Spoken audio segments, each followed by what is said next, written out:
Guatemala, a beautiful country, set in Central America, between Mexico, Belize, Honduras, and El Salvador. Guatemala, a country approximately the size of Ohio, with a population of 8 million, and over 20 native dialects. Guatemala, a country of many faces, rich in the heritage and culture of their Mayan ancestors. A land rich in history and natural resources. Guatemala, a land of beautiful people and innocent children. But also a country ravaged by silent war and poverty, causing a migration from countryside into Guatemala City in search of a better life. It is a struggle to survive in a city of 2 million people when you arrive with no money, no job, no home, no education, and your native tongue is not spoken. This results in marginal employment, children not attending school, or having access to health care, and in extreme cases, alcoholism, prostitution, and even child abandonment. According to human rights procurator Gonzalo Menendez de la Riva, el problema de los niños es una preocupación muy grande para The problem nosotros. of the children is a very great preoccupation for us at the present time. There are children who need the assistance of other people, either because they have no parents or because of the poverty of their parents. What we look for is the means to make of these children useful people for our society. one organization attempting to meet some of the extreme needs of Guatemalan children is Casa Guatemala, begun in 1977 by a Canadian couple. It is an orphanage, a clinic, and a center for malnourished children. The heart and soul of this organization is Angelina Galdamez, a successful Honduran businesswoman who, after being widowed, left her sons in charge of the family business and began working as a volunteer at the orphanage in 1977. She became its director in 1981. Well, the parents used to bring when they still are, they bring the very malnourished children to us. They leave them with us thinking that they're going to die. And they are so poor that actually what they're looking for is a place where the children will die and the people will be in charge in burying the kid. So that means that when they get to us, they give us a false name, a false address, and then they leave the kid. They're 100% sure that the child is going to die. In most cases, the child don't die. The child doesn't die. And then we start looking for the family. The family is nowhere because they gave us a wrong address. We had to report the child to the court that it's an abandoned child. As well as caring for these abandoned children, Casa Guatemala supplements the services of overcrowded public health care facilities by providing a free clinic for children who are still with their families. Dr. Arturo Pizzali has served as the clinic's staff doctor since 1979. Problemas de gastrointestinal, de Infant diarrea, mortality is very deshidratación, high among minors less than 5 years of age. Causes of death are digestive problems, lung problems, infectious diseases, and nutritional problems. 80% of the children in Guatemala have problems of nutrition. Because of the civil war of the past 27 years, approximately 300,000 of Guatemala's children have been left in need of food, shelter, and affection. Many of these are adopted, so to speak, by the community in which they live. But many others are simply on their own. A judge of the Children's Court, Antonio Calderon, tells us how abandoned children are taken care of. The child without protection is placed in an institution for care. We often turn to Casa Guatemala when we need immediate help, good doctors, good medicine, good procedures for the good of the child. Never has Casa Guatemala denied us help. They have always given it to us. We have cases of children who would surely have died if it hadn't been for the help of Casa Guatemala. Not just from one day to the next, but for years this has been so. In 1986, because of the crowded conditions of Guatemala City and the inability for children to grow socially, a decision was made to move to Rio Dulce, a remote rural setting where the children can grow and become part of a community. And then also abandoned children, orphan children, displaced children, Well, the house was a mess, full with children everywhere. Was one time that we had 130 children in one house, which was a little bit too much. Rio Dulce, a beautiful jungle area about 5 hours east of Guatemala City. The land was donated and work began immediately. Between November of 1986 and March of 1987, docks, school buildings, and staff living quarters were built. A water supply system and a modest electrical power plant were installed. The school and dining facilities were then opened for use by the area villagers. A majority of the children of the area were illiterate and had no access to education, so the school was a major advancement. At 6 o'clock every morning, Juan takes the school boat and goes to the surrounding villages to pick the children up for school. Some of these villages are deep in the rainforest. But even at 6 in the morning, the children are ready and waiting when Juan arrives. The kids get nutritious meals, the chance to socialize, as well as receiving a basic elementary education. Brenda Trumbull, a volunteer from the United States.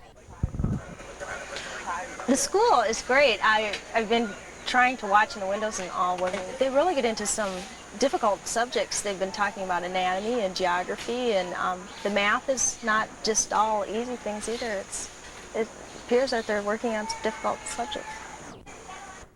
In 1988, the dormitories were completed, and the older children, ages 3 to 15, moved from Guatemala City and began permanent residence at Casa Guatemala at Rio Dulce. The intensive care for infants and the free family clinic remain operating in the city. As soon as the abandoned infants begin walking, they join the others at Rio Dulce and begin preschool. Casa Guatemala wants to be a good neighbor, providing not only education, but other services to the neighboring villages. Dr. Arturo Quetzali explains one such El service. proyecto Casa Guatemala en Rio Dulce The surgió Casa como una Guatemala necesidad provides the Rio Dulce region with a health center. Where formerly the people had only household remedies, now Casa Guatemala can provide the needed remedies.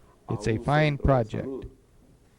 When trained medical personnel are available, the villagers take full advantage of the clinic. Deborah Woolard, a nurse practitioner from the United States, spent 10 days in Rio Dulce. Once word got out that there was a doctor here, people started coming from all over. So I think that they wait, and when they think there's somewhere they can get help, the word passes amongst themselves and they come. I think that there are a lot of things that are very frustrating. One, that someone needs to be here for a longer period of time. I didn't speak Spanish, and even if I had spoke Spanish, most of the villagers did not speak Spanish. They speak Quechua. And so it's hard to even find interpreters. Sometimes you'd have to go through 3 or 4 people to talk to one person. So I found that was very hard. Another thing was not knowing what their customs were, what is appropriate and not appropriate for you. I think that there's a lot of people in a lot of great pain and chronic pain, and I think they all feel that they can come to Casa Guatemala for help. Casa Guatemala also provides employment for some of the villagers. In the kitchen, as maintenance, doing the laundry, and as child caretakers or niñeras. And equally important, the Casa's corn grinding mill is a way the village women grind their corn. While corn is being ground, women get the chance to socialize and see their neighbors. But Casa Guatemala is more than a good neighbor to the villages, and is more than food and clothing to its children. It's a home, as Angie explains. Well, for the children that are not adoptable, is this place for. This place is the whole place is a school. Robert Broughton, who first came to Guatemala as a Peace Corps volunteer, has been working in development here for the past 19 years. This is his opinion of Casa Guatemala. I think that one of the things that I like about Casa Guatemala is their interest not only in providing children with improving their health and also creating a home for them, but they're concerned for creating a healthy atmosphere, not just providing food and a place for the children to live, but interest in providing an atmosphere where children who have no parents or who get abandoned can grow up in a healthy atmosphere where there's love and there's things that make them full human beings. The real test for Casa Guatemala's effectiveness is for the children who remember life before Casa Guatemala. Victoria is a recent arrival at Casa Guatemala. I am 15 years old. I couldn't live with my mother because I had too many problems with my stepfather, and my mother couldn't support me because we had too many brothers and sisters. My stepfather tried to rape me, and my mother didn't believe me.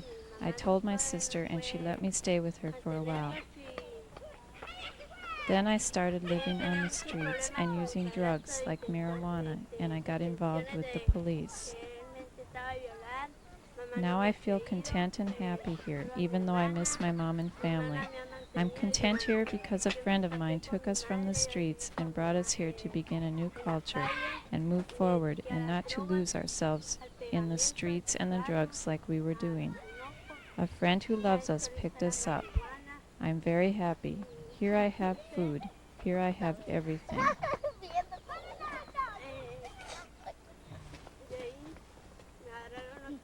It's not like in the streets where I didn't have anything good. What I found in the streets was a bad habit to destroy me and kill me. I especially thank my friends that welcomed me here. I want to be good to them. I had problems, and now I will try to do good things so they can respect me. Julio is a precocious 12-year-old who previously lived at Casa Guatemala for a 4-month period, and then decided to return to his family in Guatemala City. His family could provide very little of the attention and the necessities of life, so he and his cousin Daniel were essentially living on their own in the streets of Guatemala City, a lifestyle they claim as dangerous. An answer to their predicament was to hitchhike the 300 kilometers to Rio Dulce, in the home where they knew they would be welcome. Here, they have friends, food, beauty, safety, a school that they enjoy, and football to help them grow big and strong. Victoria, Julio, and Daniel are just 3 of the lucky and happy children at Casa Guatemala. There are many tasks to be performed to keep the Casa Guatemala home running smoothly. Volunteers from many different countries play an important role here. Their various backgrounds give the children a different kind of education. They learn of other cultures and languages. The volunteers also have more time, so they have the opportunity to get to know the children and to work with special needs children like Armando. Armando is a 9-year-old blind boy with the physical abilities of a 2-year-old. Armando has been at the Casa for 7 years, and he will probably be here for years to come. So as you can tell, the volunteers provide some of the extras that are needed in every home. In return, the volunteers are as rewarded as the children. I think it's a fantastic place for these kids to be growing up. I think they're really some of the lucky kids here. When the sweat's dripping in your eyes, you realize that you are sacrificing something, and it really makes it worthwhile. In that, it's trying to create a community for the children rather than just being an orphanage. And once they get old enough, they'll leave. It's trying to create a community which they will blend in with the other communities in the area to have some long-term future, secure future. The long-term, secure future includes the eventual goal of Casa Guatemala producing its own food supply. This area where we are now is the farm. We are working very, very hard. As you can see, we already have the pigs, we have a fish pond, we have the chicken house. The chickens haven't arrived yet, but I hope that somebody's going to help with money so that we get the chickens and start that part. Time, we already have 100 orange trees. So all the area is full with oranges and also some vegetables that are doing very well.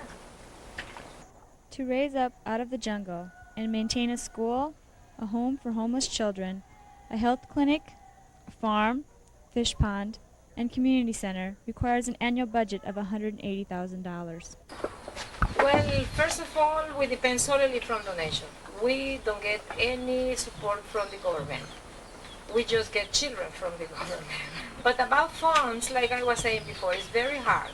So that is one of my major headaches, get to the people and make them to understand, that we exist, that we have all these needs, and that these children also have the right to have an education, because unfortunately they cannot be adopted.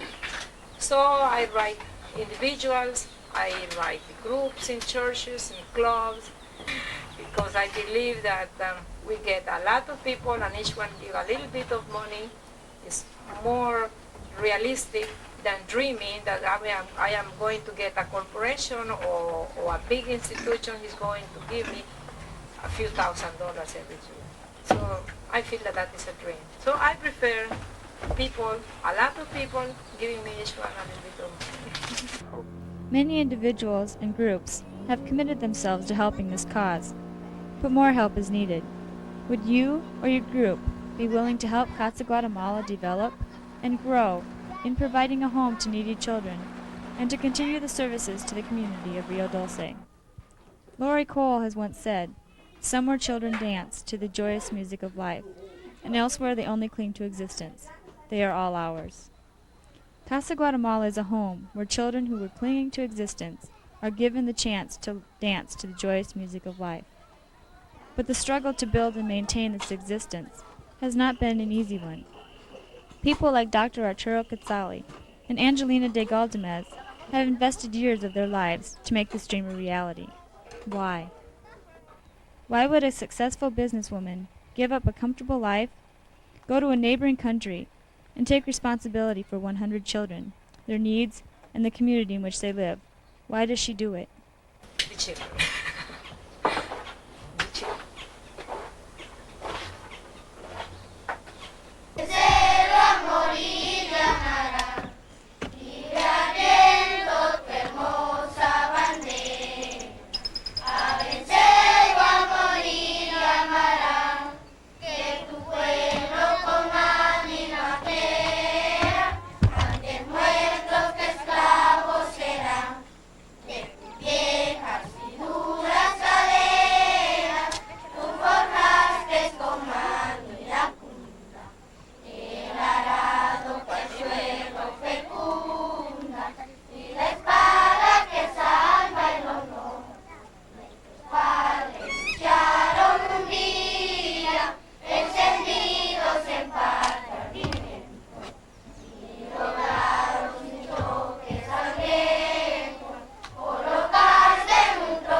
Con